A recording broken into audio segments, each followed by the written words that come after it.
পুৰণিক বিদায় দি নতুনক আদৰাৰ সময় আৰু এই সময়ছোৱাত সকলোৱে অন্বেষণ কৰে এটা দিন পৰিয়াল সহিতে অথবা বন্ধুবৰ্গৰ সহিতে নতুনক আদৰিবৰ বাবে কোনোবা স্থানত দিনটো কটোৱা আৰু এসাঁজ সকলোৱে লগে ভাগে খোৱা।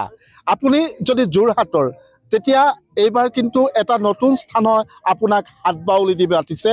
যোৰহাটৰ জাজিমুখৰ জাজি মৰিজাজি আৰু বৰলুইতৰ বুকুত ত্ৰিসংগমৰ যি স্থলী সেই স্থলী খুব মনোৰম হৈ পৰিছে আৰু এই স্থান প্ৰকৃতিয়ে সজাই থোৱা এটা স্থান আৰু এই স্থানত ইতিমধ্যে ডিচেম্বৰ মাহ সোমোৱাৰ লগে লগেই যথেষ্ট লোকৰ সমাগম ঘটিছে, বনভোজ প্ৰেমীৰ সমাগম ঘটিছে। আপোনাৰ মোৰ সতীৰ্থই গোটেই পৰিৱেশটো দেখুৱাইছে, চৌদিশে সেউজীয়াৰ মাজত এই যি বালিচৰ সেই বালিচৰত খুব পৰিষ্কাৰ পৰিচ্ছন্নভাৱে আপুনি এটা দিন এই স্থান উপভোগ কৰিব পাৰিব।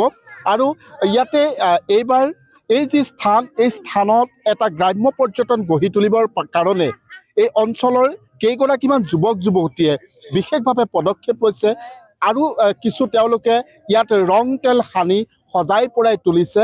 মই সেই পৰিৱেশটো দেখুৱাইছোঁ।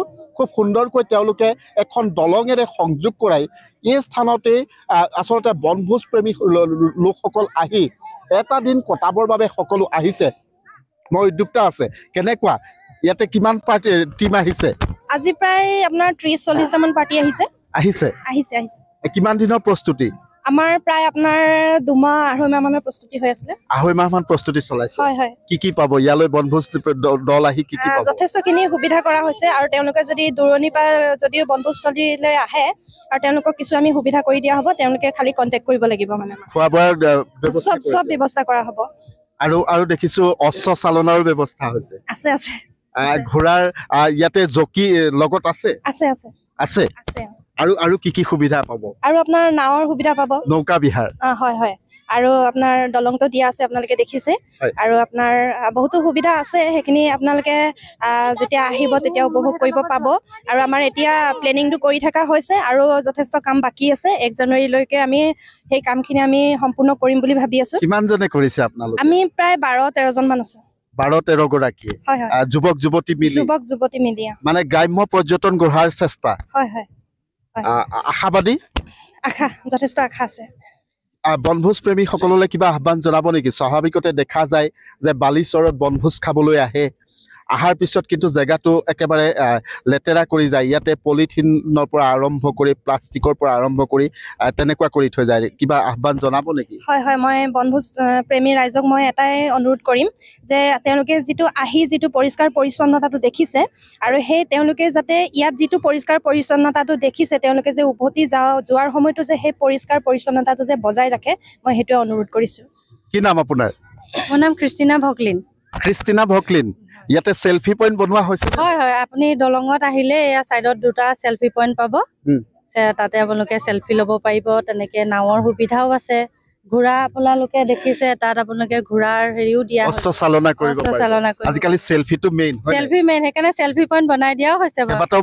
বনোৱা হৈছে। আপুনি য'ত এই আগলে আছে তাত ঝাও বনৰ মাজতো বনোৱা আছে আৰু দলঙৰ মাজতো আছে। এনেকে আপোনাৰ বাঁহৰ চকী হেৰি কৰি দিয়া আছে, ছাতি লগাই পেলাই তাতো সুবিধা আছে সেলফি। মানে আপোনালোকে এইখনত ঘূৰিলে মানে আপুনি য'তে ত'তে সেলফি পইণ্ট বনাই থোৱা আছে, ল'ব পাৰিব।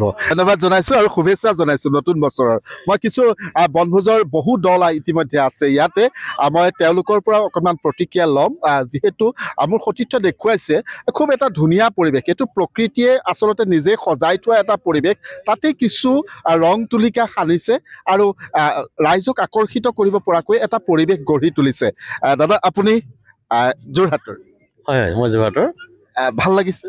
ভাল লাগিছে। আজি জাজিমুখত আজি প্ৰথম আহিছো আৰু খুবেই ধুনীয়া জেগাটো, খুব ভাল লাগিছে। আগতে শুনিছিলো জাজিমুখৰ কথা, কিন্তু তেওঁলোকে এখন কমিটিও আছে, খুব ধুনীয়াকৈ এৰেঞ্জ কৰিছে, যথেষ্ট চাফ চিকুণ। আৰু সকলো ৰাইজক অনুৰোধ কৰিম এই জেগালৈ আহক, ধুনীয়াকৈ পিকনিক হওক আৰু পৰিষ্কাৰ পৰিচ্ছন্নতা যাতে বজাই ৰাখে, পৰিৱেশ যাতে বিনিষ্ট নহয় সেইটো আমি মন দিব লাগিব। আমি তেনেকে চব বস্তু যেনেকে কটা মেলা কৰি ধুনীয়াকে আকৌ মানে ডাষ্টবিনত ভৰাই দিছো।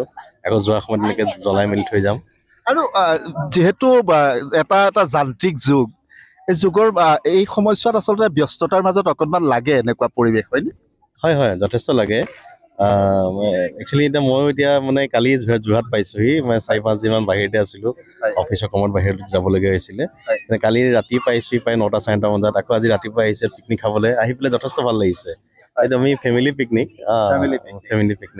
মোৰ ফেমিলি মোৰ ইনলজৰ ফেমিলি এনেকৈ মিলি পেলাই আহিছোঁ ভাল লাগিছে আৰু এনেকৈ শুভেচ্ছা জনাইছোঁ নতুন বছৰ আগতীয়াকৈ শুভেচ্ছা জনাইছোঁ আমাৰ অকণমান বাইদেৱে খানা বনাই আছে আজি স্পেচিয়েল কি হ'ব আজি স্পেচিয়েল বুলি ক'বলৈ বালিৰ স্পেচিয়েল অলপ সুকীয়া হয় হয় হয় সেইটো সুকীয়াই হয় বাৰু এটা আপোনাৰ মটন কাৰী আছে আৰু চিকেন ফ্ৰাই আৰু আপোনাৰ এগ ফ্ৰাই আৰু ফিছ ফ্ৰাই আছে আৰু এইটো চব্জিটো বনাই থকা হৈছে সেয়াই কিন্তু ঘৰত সদায় খাই থকা হয় কিন্তু বালিৰ আমেজটো অলপ বালিৰ আমেজটো অকণ সুকীয়াই হয় বাৰু লগতে অকণ বালিটো মিহলি হৈ যায় ন হয় হয় হয় সেইটো কাৰণে ভাল লাগে আৰু অলপ খাই পেলাই আৰু এনেকৈ অকণ মুকলি পৰিৱেশতো খোৱা হয় অকণমান ফূৰ্তি কৰা হয় সেইটো কাৰণে ভাল লাগে খাই এইটো লাগে পৰিয়ালক বৰ প্ৰয়োজন হয় হয় হয় পৰিয়ালৰ এটা চবেই আমি একেলগে আহি ইয়াতে খাইছোহি অকণমান এনেকৈ ফূৰ্তি কৰি বনাই মেলি সকলোৱে একেলগে ধন্যবাদ জনাইছোঁ শুভেচ্ছাও জনাইছোঁ এয়া এনেধৰণে বিভিন্নজন আহিছে আহি কিন্তু এই যি পৰিৱেশ এই পৰিৱেশত নিজকে বিলীন কৰা পৰিলক্ষিত হৈছে কিছু পৰিৱেশ দেখুৱাইছোঁ খুব ধুনীয়াকৈ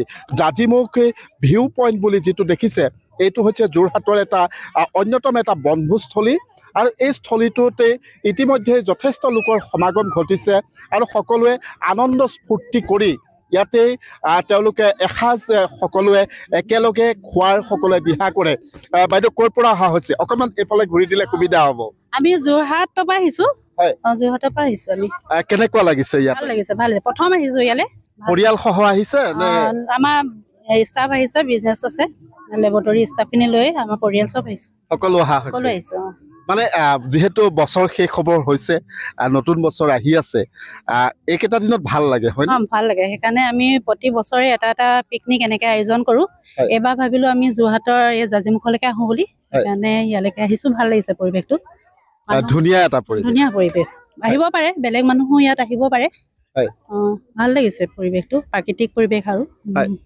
নিশ্চয় ধন্যবাদ জনাইছোঁ আপোনাক আজি আজি খানা কিহেৰে হ'ব আমাৰ হাঁহ আনিছোঁ মানে পিকনিক বুলি ক'লে হাঁহ লাগে হাঁহ আনিছোঁ তাৰপিছত আকৌ কিছুমানে গাহৰি হেৰি কৰিছে আমি নাই কোৱা বাৰু কিন্তু চব আছে গাহৰি ব্ৰইলাৰ সকলো আছে মাছ চব আছে মানে সকলোৱে মিলি এসাঁজ খোৱা হয় হয় নতুন বছৰটো আদৰিবলৈ আমি সকলো আহিছোঁ জাজিমুখত আজি গোট খাবলৈ ভাল লাগিছে নতুন জেগা নিচিনা লাগিছে আমি সদায় নিমাতিলে যাওঁ আজি জাজিমুখলৈ আহি ভাল লাগিছে মানে পৰিৱেশটো ভাল হৈছে হুলস্থুল নাই হোৱা ভাল হৈছে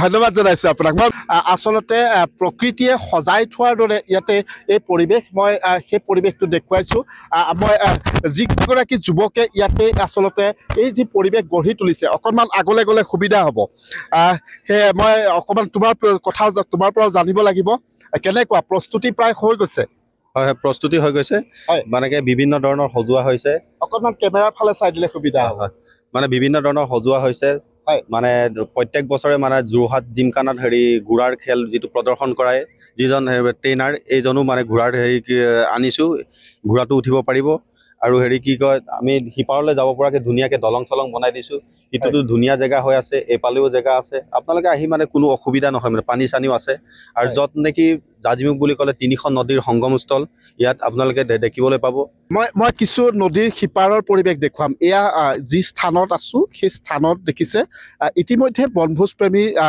ভিৰ লাগিছেই বিভিন্ন প্ৰান্তৰ পৰা লোক আহিছে আহি ইয়াৰ যি পৰিৱেশ সেই পৰিৱেশটোৰ কিছু সকলোৱে উপভোগ কৰিছে এটা ভাল লগা কাম কৰিছে যে ইয়াতে অস্ত্ৰ চালনা কৰিব পাৰিব যিসকল লোকে আশা কৰিব বা ইচ্ছা কৰিব তেওঁলোকে এই যি বালিচৰ এই বালিচৰ প্ৰকৃতিয়ে সজাই থোৱা এটা বালিচৰ এই বালিচৰত তেওঁলোকে সুন্দৰভাৱে ইয়াতে তেওঁলোকে এই এটা দিন উপভোগ কৰিব পাৰিব আৰু সকলোৱে কিন্তু এই যি স্থান 37 নং ৰাষ্ট্ৰীয় ঘাইপথৰ পৰা প্ৰায় 12 কিলোমিটাৰ অতিক্ৰমে এই যিটো স্থান এই স্থানটো পোৱা হয় আৰু ইয়াতে আহি কিন্তু এই মুহূৰ্তত বিভিন্নজনে আহি ইয়াতে উপভোগ কৰা পৰিলক্ষিত হৈছে আপুনি বিচৰা বাতৰি পাব কেৱল নিউজ 18 এপত নিউজ 18 এপ ডাউনলোড কৰিবলৈ স্ক্যান কৰক এই QR কোড গুগল প্লে ষ্টৰতো পাব এই নিউজ 18 এপ